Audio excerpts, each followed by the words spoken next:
In today's video, I'm going to teach you how to embed a form from Tally.so in just 5 minutes. This guide will walk you through each step required to seamlessly integrate a Tally form into your website, making it accessible and interactive for your users. So, whether you are new to Tally or simply looking to refine your skills, this tutorial is designed to help you get up to speed efficiently. Firstly, you'll need to open your web browser and navigate to Tally. So, start by typing Tally.so into the search bar and hitting search. Once the results populate, click on the correct link to be taken to the Tally website. It's a clean and intuitive platform, perfect for creating and sharing forms with ease. Once there, it's time to log into your Tally account. If you don't have an account, you'll need to create one, which is straightforward. But assuming you do, simply enter your login details and proceed. Next, you'll either create a new form or open an existing form within Tally, depending on your needs. After making any necessary edits or updates, you'll want to publish the form to make sure it's ready for embedding. Publishing your form is essential as it activates the live link that can be integrated into your website. Now choose the standard embed option to access the embed code.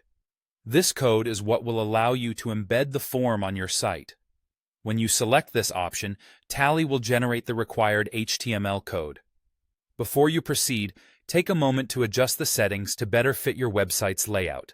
This includes customizing elements such as the height of the form, ensuring it integrates smoothly without disrupting the aesthetic of your site. It's all about making sure the form feels like a natural part of your website's design.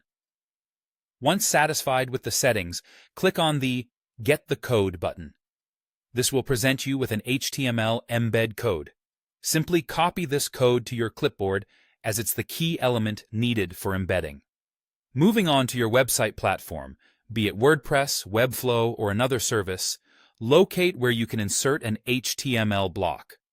This is often found within the page editor section under Elements or Widgets. Use the Embed Element feature and paste the Tally embed code into the provided code editor space. This is where your form will appear on your web page. Finally, don't forget to publish your web page. This step ensures that the Tally form is live and viewable by your site visitors. Congratulations! Your form is now successfully embedded, ready for users to interact with. And there you have it, a fully embedded Tally form on your website in just a few simple steps. If you found this tutorial helpful, feel free to like and subscribe for more tech tips and tutorials. Thanks for watching.